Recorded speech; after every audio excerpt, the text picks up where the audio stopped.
Pero esta semana es la que coincide con la Pascua judía. Y es el tiempo en el que murió Jesús. Por lo tanto, la humanidad que separó esta semana, en algún momento separó esta semana para llamarle Semana Santa, algún día volverá a ella. Y algún día se arrepentirá la humanidad de no haberla recordado como correcto. Eso va a ocurrir sin duda. Mira lo que es el Salmo 49. Salmo 49.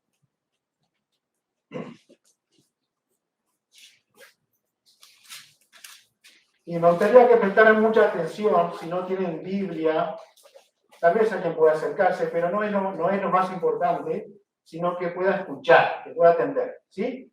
Después, aquellos que de pronto quieran repasar los versículos, les puedo dar el bosquejo y se los llevan a casa sin ningún problema. Salmo 49, versículo 5 en adelante, dice: ¿por qué he de temer en los días de adversidad, cuando la iniquidad, el pecado de mis opresores me rodearen? Los que confían en sus bienes y de la muchedumbre de sus riquezas se jactan. Ninguno de ellos podrá en manera alguna redimir al hermano, comprar su libertad, ni dar a Dios su rescate, o sea, pagar con riquezas la eternidad. Versículo 8. Miren este versículo. Porque la redención de su vida es de gran precio y no se logra jamás. Es un escrito del Antiguo Testamento. Tiene siglos y siglos. Si el Nuevo Testamento lo tiene, el Antiguo tiene más. ¿Sí? Entonces, cuando nosotros miramos estos pasajes, y atrás de la historia, antes de la venida de Cristo, se dice: porque la redención de su vida es de gran precio y no se logrará jamás. Está diciendo enfáticamente que no hay ningún ser humano sobre esta tierra, ni rico, ni pobre, que pueda por sí mismo lograr acercarse a Dios.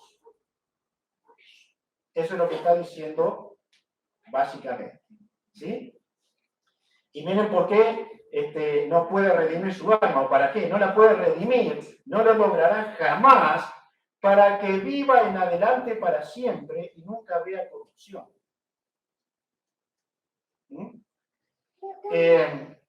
Yo me imagino que todos aquí quisiéramos vivir un poco más, ¿no? Pero la piolita se va cortando, va quedando cada vez más cortita. Y el rollito que antes era largo, se fue enrollando, hasta que queda poquito. Decía un viejo pastor: me queda poca cuerda.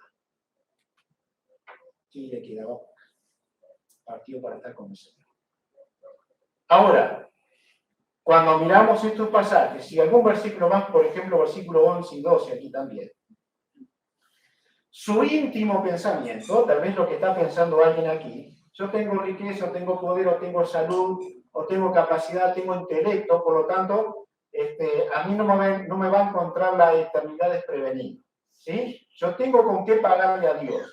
Yo fui bueno. Dice así: su íntimo pensamiento es que sus casas serán eternas. Miren por qué. Y sus habitaciones para generación y generación dan sus nombres a su tierra o a sus tierras. ¿Conocen esto? ¿Sí? Bueno, el rancho de los Acevedos. Somos como 80. ¿Sí? No da para nadie, ¿no? Un pedacito de tierra para cada uno. Pero ya que queremos inmortalizar un nombre. Así que de generación en generación se van pasando las riquezas y la gente piensa que eso es seguridad. Y a veces los cristianos pensamos que eso es seguridad. Pero eso no tiene ningún valor delante de Dios. Porque dice: mas el hombre no permanecerá en honra, es semejante a las bestias que perecen. El hombre buscando su destino por sí mismo, y el hombre queriendo ser salvo, redimirse a sí mismo, pagar un precio por sí mismo para ser eterno, se va a encontrar que es como una bestia. Y lo va a encontrar más tarde o más temprano. Lo va a encontrar, es así. No tiene vuelta. Y si no, pregúntenle a los que murieron. Si pudieran. ¿Saben que hay algunos escritos en la Biblia que nos habla de personas que murieron? Uno de ellos clamaba, por favor, que vaya el que murió conmigo, era Lázaro, y predica a mis hermanos, que están vivos todavía porque estoy en un tormento. Así que el más allá ya habló. Ya habló. Y aún así, también Jesús vino a hablar de lo que le espera al ser humano. Pero vino a dar seguridad en cuanto a estas cosas. Hermanos y amigos, el hombre cae en pecado, o sea, en los primeros libros, el primer libro de la Biblia, en el libro de Génesis, y comienza, allí es donde comienza esta historia de que el hombre no puede salvarse a sí mismo, no tiene capacidad, no puede, ¿sí? Si usted cree que se puede salvar a sí mismo, conforme a la Biblia le va a decir, no puede, es imposible que usted se redima, compre su salvación, compre que su alma sea libre, compre que su alma sea eterna para vivir con Dios. No puede. Y en 4:4 dice, y Abel trajo también de los primogénitos de sus ovejas, de lo más gordo de ellas, y miró Jehová con agrado a Abel y a su ofrenda. ¿Saben qué era esto? Sacrificios de animales delante de Dios, que seguramente el primer hijo, los primeros hijos de Adán y Eva, aprendieron mirando a sus padres. Dijeron, ellos recibieron pieles de animales. Probablemente, pero la Biblia no lo dice, ellos mismos siguieron sacrificando para acercarse a Dios. Así que los hijos dijeron, vamos a hacer lo mismo. Vamos a intentar acercarnos a Dios. ¿Cómo lo hacían? A través de una ofrenda. Y era la ofrenda de un animalito perfecto. Pero dice justamente, el otro hermano llevó otro tipo de ofrenda de sus cosechas, dice que Dios miró con agrado la ofrenda de Abel. ¿Saben por qué? Porque la historia bíblica nos enseña, toda la Biblia, que para acercarse a Dios es necesario que haya una ofrenda que sustituya nuestras vidas. Así que, como yo no puedo hacer una ofrenda para Dios, si yo diera todos mis bienes, si yo diera todo lo que tengo, y una persona muy rica diera todo lo que tiene, no puede acercarse a Dios. Así que era necesario el sacrificio, el derramamiento de sangre de un animalito, corderos, ovejas y otros, para acercarse a Dios. Esa era la única posibilidad que había. De hecho, con el paso del tiempo, Dios trata con otros hombres. Por ejemplo, con Noé. Noé, ¿conocen la historia del arco iris? El arco iris surge en los cielos después que hay una inundación universal y Dios muestra el arco iris y dice, este es mi pacto con el hombre. Nunca más terminaré con el mundo o traeré un juicio con agua.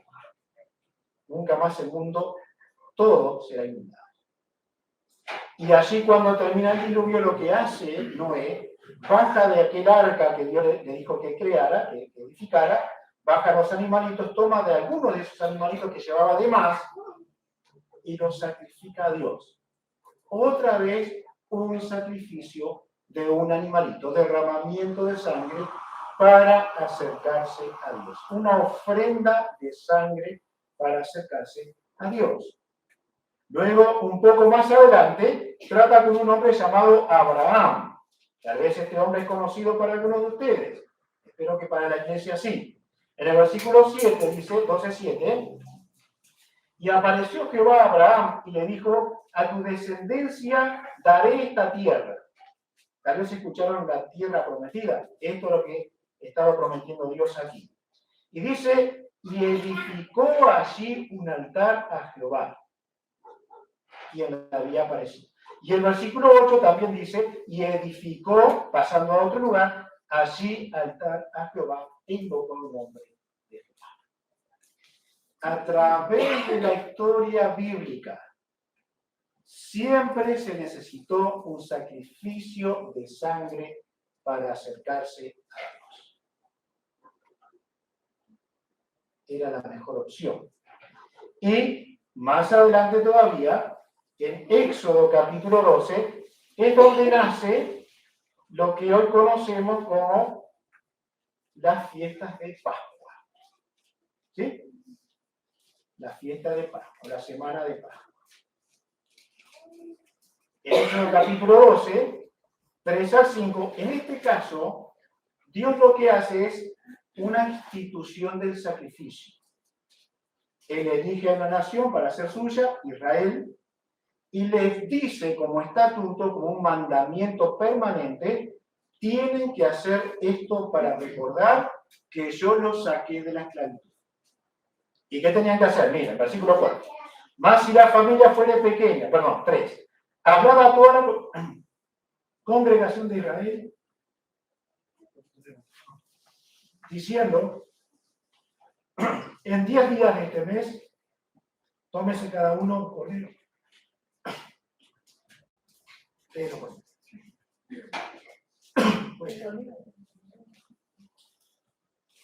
Más, el versículo 4. 3. Hablad a toda la congregación de Israel diciendo, en 10 días este mes tomése cada uno un cordero según las familias de los padres, un cordero por familia. Lo que estaba pasando aquí era que Dios instituía la Pascua, el cordero de la Pascua. Un poquito más adelante, versículo 21, Santi.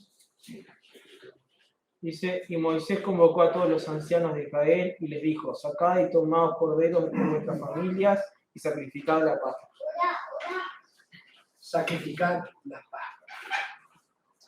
Ese cordero era el cordero del sacrificio para acercarse a Dios. Todo el pueblo, cada año, debía recordar que una vez Dios los había sacado de la esclavitud. Era un gran recuerdo, porque así habían salido. Y así lo iban a recordar a través del tiempo. Este es el emblema de la Pascua. Es el llamado Pesaj de los judíos. Y la nación celebró la Pascua mientras tuvo templo. Y teniendo el templo, muchas veces desobedeció a Dios de recordar la Pascua. Es para nosotros como no recordar las fechas de nuestra liberación como nación. Ahora, el Nuevo Testamento nos marca algo más. Vamos allí. Un poco más. Mucha.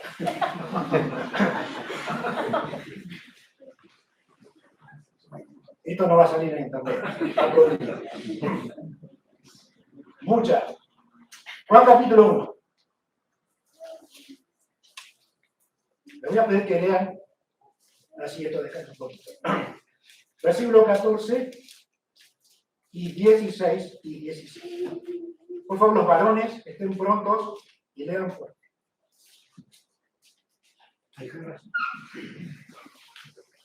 De 14 al 16. 14 al 17. De aquel verbo fue hecho carne y habitó entre nosotros y vino su gloria como el unigénito del Padre, lleno de gracia y de verdad. Juan dio testimonio de él y clamó diciendo, este es el de quien yo decía, el que viene después de mí, es antes de mí, porque era primero que yo. Porque de su plenitud tomamos todos gracia sobre gracia. Hasta ahí, está ahí. Bueno, aquí tenemos la venida de Jesús. Cuando se habla de Jesús, se habla en este pasaje, glorioso, lleno de gracia y de verdad. De Él dependemos, porque tomamos de Él el favor de Dios, gracia sobre gracia, dice así. Dice que Él es gracia y verdad. De Él viene la gracia y la verdad. Pero había que arreglar para este tiempo el asunto de un sustituto. ¿Cómo me acerco a Dios? Porque aún en el tiempo de que Jesús estaba aquí en la tierra, se sacrificaban corderos y animalitos para que ellos intercedieran o pudieran personas acercarse a Dios. Todavía ocurría. Pero había que solucionarlo de otra manera. Y Dios lo hace. Miren cómo es presentado Jesús en Juan 1:29 y también en el versículo 36. Waldemar, ¿podrías leer, por favor? Juan 1:29 y 36. 1:29. El siguiente día vio Juan a Jesús que venía a él y dijo: He aquí el Cordero de Dios que quita el pecado del mundo. 1:36. Y mirando a Jesús que andaba por allí, dijo: He aquí el Cordero de Dios. Bien, 2 veces menciona el Evangelio de Juan cómo se presenta Jesús. Era un ser humano. Caminaba entre la gente, era reconocido por la gente, aunque recién iniciaba su ministerio. Pero en el primer versículo leído aquí, dice: este es el Cordero de Dios, y agrega algo más que no lo dice en el segundo versículo. ¿Qué dice? Que quita el pecado de él. ¿Por qué las personas sacrificaban un animalito? Porque la figura era que la muerte de ese animal tomaba el lugar de que lo sacrificaba. Y que esa sangre era suficiente para acercar a Dios. ¿De quién se dice eso ahora? De Jesús. De Jesús. Este es el Cordero de Dios. Y pronto los sacrificios iban a acabar. En Marcos 14, 13 y 14,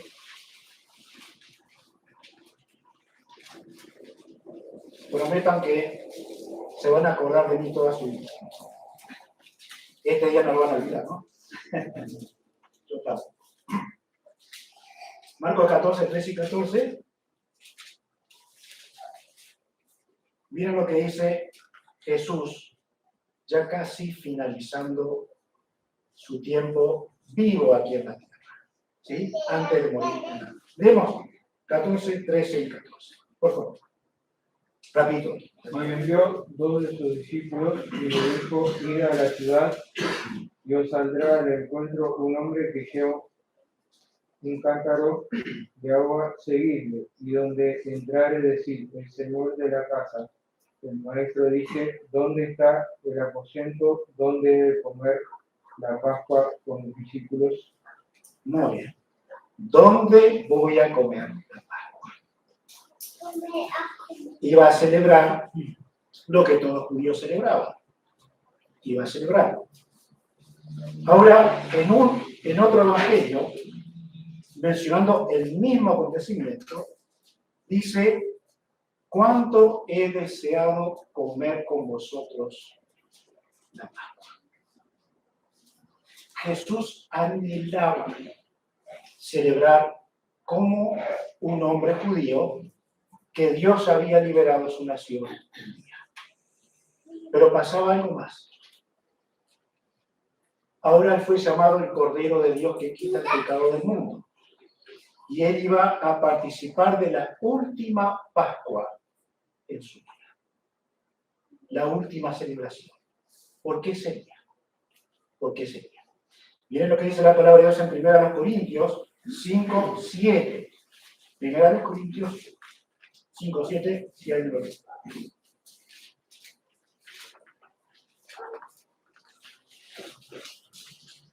Limpiado pues de la vieja levadura para que seáis nueva masa, sin levadura como sois, porque nuestra Pascua, que es Cristo, ya fue sacrificada por vosotros. ¿Qué dice? ¿Quién es la Pascua ahora?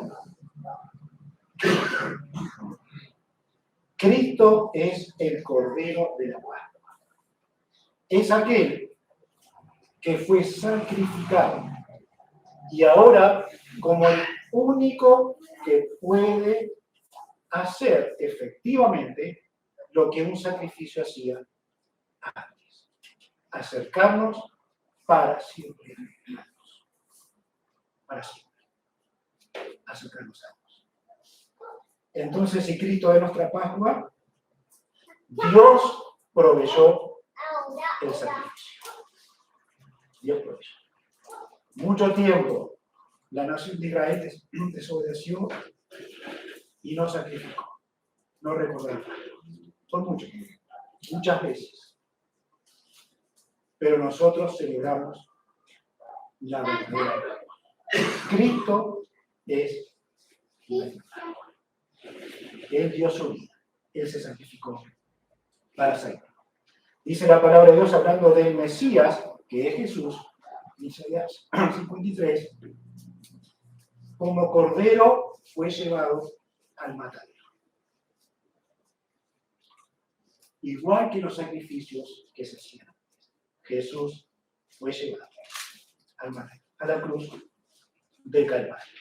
Y todos conocemos la historia allí en el Calvario.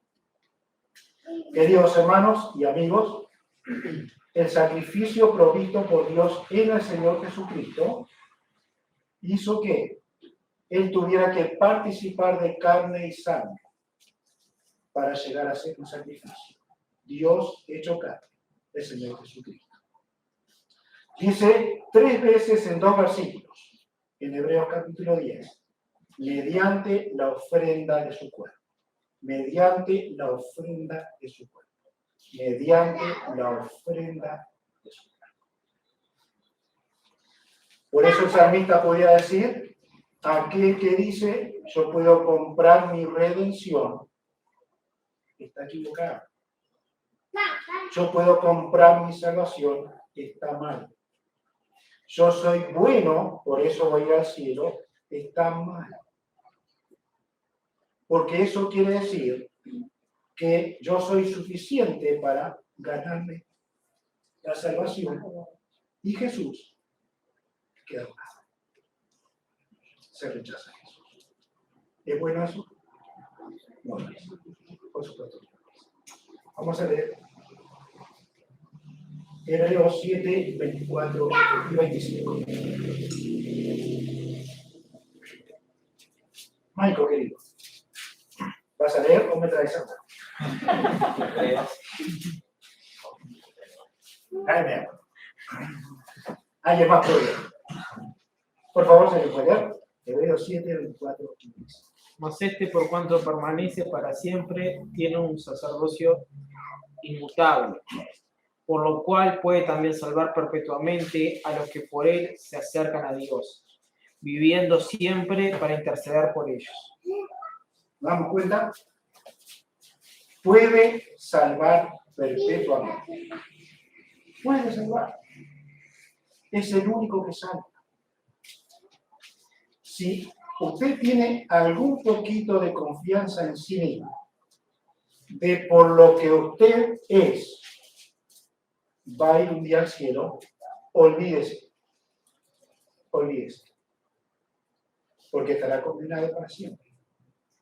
Ahora, si Él es el que vino a perdonar, si Él es el que vino a limpiar el pecado, si Él es el que vino a salvar para siempre, perpetuamente, entonces, ¿por qué no confiar en Él?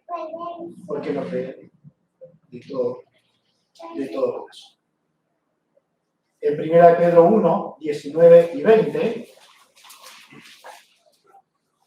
Primera de Pedro 1, 19 y 20. Si alguien puede leer, por favor. Sino con la sangre preciosa de Cristo, como de un cordero sin mancha y sin contaminación, ya destinado desde antes de la fundación del mundo, pero manifestado en estos postreros tiempos por amor de vosotros. Muy bien. El contexto de este pasaje está diciendo: el que ha creído en Cristo fue tomado, rescatado, redimido de una manera sucia. Pero yo soy bueno. La Biblia dice que no. La Biblia dice que no. Entonces, como ningún sacrificio anterior podía hacer lo que Cristo sí hace hoy, dice aquí la Biblia que se pagó un precio muy caro cuando Cristo muere en la cruz. Es por eso que deberíamos indignarnos que esta sea la semana de la torta frita, o de las criollas, o de la vuelta seca. Porque esta semana, o estos días, son los días más solemnes que la Iglesia pudiera jamás vivir. Es la semana que llevó a Cristo a la cruz. Es la semana en la cual Cristo dio su vida para salvarnos. Y como aquellos corderos del Antiguo Testamento, la Pascua, significaban o recordaban que Dios les había dado libertad de Egipto, Cristo nos recuerda que hemos sido libres del pecado para siempre, libres de la condenación eterna, libres del infierno eterno, porque hemos creído en Él. Solo porque hemos creído en Él. No porque soy bueno, no porque tengo plata, no porque tengo posibilidades, no porque soy inteligente. La Biblia dice que lo vil y lo necio del mundo escogió Dios para la salvación. Vil y necio. Cuando hemos venido a Cristo, no hemos venido diciendo: pa, qué bárbaro que me acordé de ti. Le decimos a Dios. Nunca pasa eso en un verdadero compartido. Siempre dirá: gracias, porque siendo pecador, te acordaste. Como un regalo precioso. Si el Señor Jesucristo hubiese sido alguien que murió en la cruz y la historia hubiese terminado ahí, hubiera sido un buen hombre como tantos hay en la tierra, con buenos propósitos, con un mensaje que no hace daño, pero al final hubiera sido mentira. Si hubiera sido la historia terminar así, al final hubiera sido mentira. Porque hubiese sido un hombre como cualquier otro, con una cantidad de promesas lindas, pero que no iban a tener resultado. Y es por eso que en Lucas 24,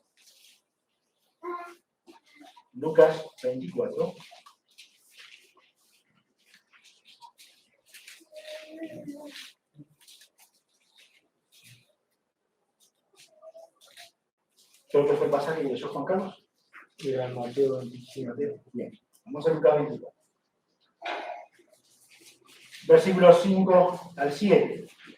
Lo que ocurre aquí es que las mujeres van temprano, el domingo a la mañana, a poner ciertas esencias en el cuerpo de Jesús. Y recuerdan, encontraron el sepulcro abierto. ¿Sí? Bueno, la historia que corrió entre la gente fue: los discípulos, muertos de miedo, se metieron entre los soldados, abrieron la piedra, la tumba, y se llevaron el cuerpo. Eso jamás pudo haber ocurrido. Están bien cobardes los discípulos de Jesús. Pero vamos a leer entonces los versículos 5 al 7. Tengo bastante agua, así que Michael, por favor, ¿podría leer? Sí, Y como tuvieron temor y bajaron el rostro a tierra, les dijeron: ¿por qué buscáis entre los muertos al que vive? No está aquí, sino que ha resucitado. Acordaos de lo que os habló cuando aún estaba en Galilea, diciendo, es necesario que el Hijo del Hombre sea entregado en manos de hombres pecadores, y que sea crucificado y resucite al tercer día. Si esto no hubiese pasado, esto que estamos haciendo ahora sería una religión y nada más que eso. Sería solo eso. Una religión. Creemos en un líder que está muerto. Pero ¿qué dice la Biblia? Que está vivo. Y dice también que se presentó a muchas personas y en un momento de una sola vez a 500 personas. De una sola vez. ¿Precisamos más testigos? ¿Por qué le creemos a la gente hoy día que va a un juicio y tiene 4 o 5 testigos y no le creemos a la historia cuando 500 testigos a la vez vieron a Jesús vivo? Venció la muerte. Está vivo. Y este líder que tenemos, este que va delante de nosotros, no solo murió en la cruz, venció la muerte, venció el sepulcro, y eso garantiza vida eterna al que de verdad cree. Aquel que de verdad cree. Garantiza. Garantiza. Artigas nos dio una patria. Antes decíamos, murió Artigas, no vas a morir vos. ¿Se acuerdan de eso? ¿Están viejos? Murió Artigas, no vas a morir vos. Y sí, murió Artigas. ¿Y qué noticia va a ser cuando cualquiera de nosotros muramos? Habrá un rato de sorpresa, un tiempito de sorpresa y se termina, ¿verdad? Pero Cristo vino a hacer lo que nadie pudo hacer. Dio su vida en la cruz. Fue hecho un sacrificio. Pagó las culpas del pecador. Y dice la Biblia, para que todo aquel que en él crea no se pierda, sino que tenga vida eterna. Imposible si él estuviera muerto. Pero está vivo. Jesús está vivo. Y dice la palabra de Dios que un día él será juez. ¿Por qué buscamos entre los muertos al que vive? ¿Cree usted de verdad que el Señor Jesucristo vino a este mundo a salvar a los pecadores? ¿Cree usted de verdad, conforme a la palabra de Dios, que Él al tercer día de su muerte venció el sepulcro, venció la muerte y Él será su juez? Si esto es algo que usted cree, deberá arrepentirse delante de Dios de su culpa, de su pecado, de su condición. Deberá confesarle a Él. Deberá pedirle perdón a Él. Y conforme a la Escritura, Él vino para eso. Él va a perdonar todo pecado y va a salvar. Entonces, habrá descanso y habrá paz en su corazón. ¿Ha confiado usted en Jesús? ¿Qué es para usted? ¿O todavía sigue buscando cuál es el asunto de esta semana? ¿Todavía le seguirá cambiando el nombre a su semana de vida? ¿A su tiempo de vida? Entonces será, le voy a llamar semana de trabajo, vida de trabajo, vida de placer, vida de vicios, vida de inmoralidad, vida de olvidar lo que soy, de distraerme de todo, para irme lejos del verdadero Dios, quien da la vida eterna, Cristo Jesús. ¿Han confiado en Jesús? Si no es así, ahora mismo puede hacerlo. Creerle de todo corazón y entregarle su vida. El Padre dio al Hijo para que todo el que crea en Él tenga vida eterna. Vamos a inclinar nuestro ojo, por favor. Solamente tomemos un minuto para pensar, para meditar en lo que hemos escuchado. Confío que lo básico se ha dicho y ha podido ser entendido. Por lo que, en el nombre de Jesús, les pido que si usted no ha confiado en Cristo, si usted no es salvo, no es salva, si usted dijera, si muero hoy no sé a dónde voy, lo que yo le digo por la palabra de Dios es, si usted no sabe dónde va cuando va a morir, cuando muera, usted va al infierno, a la condenación eterna. Si quiere estar seguro, segura de que ese no es el lugar donde usted va a ir, necesita confiar en esa muerte del Señor Jesucristo, pedirle a Él que le salve. Y el Cristo vivo le va a dar la eterna salvación. Que Dios le bendiga a cada uno, su gracia esté hablando a su corazón, a su alma, y realmente le voy a desear algo para estos días. Después que baje me puede pegar. Pero le voy a desear que nunca encuentre paz. Le voy a desear eso, que nunca encuentre paz hasta que conozca a Jesús como Salvador. Porque Él y solo Él da la verdadera paz. Y esa es lo que creo en Él. Dios le bendiga, Dios le ayude, Dios salve a aquellos que hoy en este lugar no conocen a Jesús. Estamos a su disposición para charlar, conversar, acérquese a uno de los hermanos para charlar. Me gustaría hablarle una vez más del Evangelio del Señor Jesús. Vamos a orar, a cerrar este tiempo, entonces, orando. Amén. Padre, te adoro a ti en el nombre de Jesús. Gracias por su venida a este mundo.